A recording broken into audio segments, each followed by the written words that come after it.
നമസ്കാരം.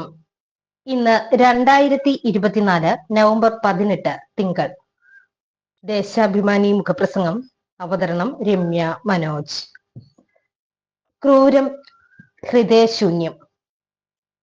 മനുഷ്യസ്നേഹവും കാരുണ്യവും ആർദ്രതയും പ്രവഹിക്കേണ്ട ഒരു മഹാദുരന്തവേളയിൽ കരിങ്കല്ലിന് സമാനമായ ധാർഷ്ട്യവുമായി ആരെങ്കിലും പെരുമാറുമോ? എന്നാൽ വയനാട് മുണ്ടക്കൈ ചൂരൽമല ദുരന്ത ബാധിതരോട് കേന്ദ്ര സർക്കാർ അങ്ങനെ ഒരു സമീപനമാണ് സ്വീകരിക്കുന്നത്.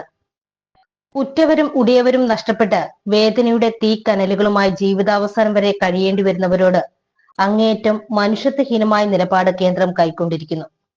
ദുരന്തം മറികടക്കാനും മറക്കാനും സഹായിക്കേണ്ടതിന് പകരം കേരളത്തെ പൂർണ്ണമായും കൈയൊഴിഞ്ഞിരിക്കുന്നു. മുഖ്യമന്ത്രി പിണറായി വിജയൻ കഴിഞ്ഞ ദിവസം ചോദിച്ചതുപോലെ കേരളം ഇന്ത്യക്ക് പുറത്തോ എന്ന ചോദ്യം കേരളീയരുടെ ആകെ മനസ്സിൽ ഉയരുകയാണ്. രാജ്യത്ത് ഇതുവരെ സംഭവിച്ചതിൽ ഏറ്റവും വലിയ ഉരുൾപൊട്ടലിനെ ദേശീയ ദുരന്തമായി പ്രഖ്യാപിക്കാനാകില്ലെന്നും അധിക സഹായം നൽകാനാകില്ലെന്നുമാണ് കേന്ദ്ര ആഭ്യന്തര സഹമന്ത്രി നിത്യാനന്ദ റായ് ഡൽഹിയിൽ കേരള സർക്കാരിന്റെ പ്രതിനിധി KV തോമസിനെ കഴിഞ്ഞ ദിവസം അറിയിച്ചത്. തെറ്റെന്നുറച്ച ബോധ്യമുണ്ടായിട്ടും യാന്ത്രികമായ മാനദണ്ഡങ്ങൾ പറഞ്ഞ് കേരളത്തിന് നീതിയും സഹായവും നിഷേധിക്കുകയാണ് ചെയ്തിരിക്കുന്നത്. 2 ആഴ്ചയ്ക്കകം കൃത്യമായ തീരുമാനം അറിയിക്കാൻ ഹൈക്കോടതി കേന്ദ്രത്തിന് നിർദ്ദേശം നൽകിയിട്ടുണ്ട്. എന്തു പറയുമെന്ന് കാത്തിരുന്ന് കാണേണ്ട കാര്യമാണ്. അതെന്തായാലും കേന്ദ്ര സമീപനത്തിനെതിരെ സംസ്ഥാനത്താകെ പ്രതിഷേധം ഉയർന്നു കഴിഞ്ഞു. ചൊവ്വാഴ്ച LDF വയനാട്ടിൽ ഹർത്താൽ ആചരിക്കുകയാണ്. പ്രധാനമായും 3 കാര്യമാണ് കേരളം തുടക്കം മുതൽ കേന്ദ്ര സർക്കാരിനോട് ആവശ്യപ്പെടുന്നത്. 1. ദേശീയ ദുരന്തമായി പ്രഖ്യാപിക്കണം. അതായത് ദേശീയ ദുരന്ത പ്രതികരണ നിധിയുടെ മാനദണ്ഡപ്രകാരം ഗുരുതര സ്വഭാവമുള്ള ദുരന്തമായി പ്രഖ്യാപിക്കണം. 2. ദുരന്ത നിവാരണ നിയമത്തിന്റെ 13ാം വകുപ്പ് പ്രകാരം ദുരന്ത ബാധിതരുടെ എല്ലാ വായ്പകളും എഴുതിത്തള്ളണം. 3. ദുരന്ത ബാധിത പ്രദേശത്തിനായി അടിയന്തര സഹായം അനുവദിക്കണം. പ്രത്യേക സഹായമായി 2000 കോടി രൂപയാണ് കേരളം ആവശ്യപ്പെടുന്നത്. മുഖ്യമന്ത്രി പ്രധാനമന്ത്രിയോട് നേരിലും കത്തിലും നിവേദനങ്ങളിലൂടെയും ഇക്കാര്യങ്ങൾ ആവശ്യപ്പെട്ടിട്ടുണ്ട്. ദുരന്തമുണ്ടായി 3.5 മാസം പിന്നിട്ടിട്ടും നയാ പൈസ തന്നിട്ടില്ല.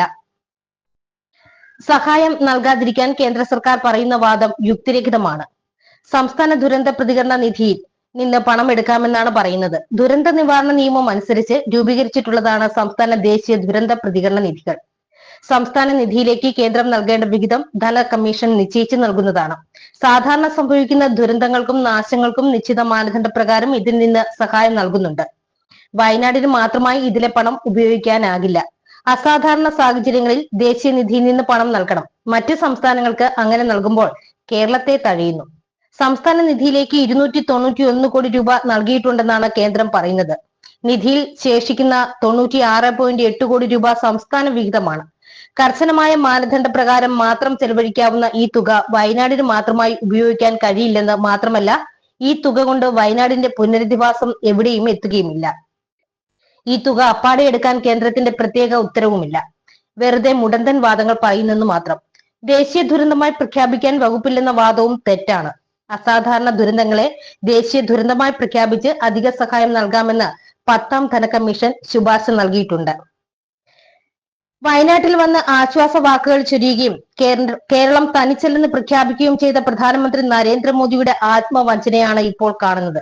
ദുരന്ത മേഖലയിൽ കണ്ടത് പ്രധാനമന്ത്രിയുടെ മുഖാവരണമായിരുന്നു എന്ന് ആരും സംശയിച്ചു പോകും.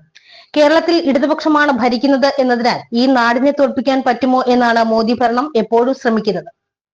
അത് പക്ഷേ നടപ്പില്ലെന്ന് മാത്രം. മോദിയെ ഓർമ്മിപ്പിക്കട്ടെ, സംശുദ്ധമായ മനുഷ്യസ്നേഹം കൊണ്ട് പരസ്പരം ഊന്നുവടികളായി ചേർന്നിന്ന് ഏത് പ്രതിസന്ധിയെയും കേരളം അതിജീവിക്കും. ദേശാഭിമാനി മുഖപ്രസംഗം ഇവിടെ പൂർണ്ണമാകുന്നു.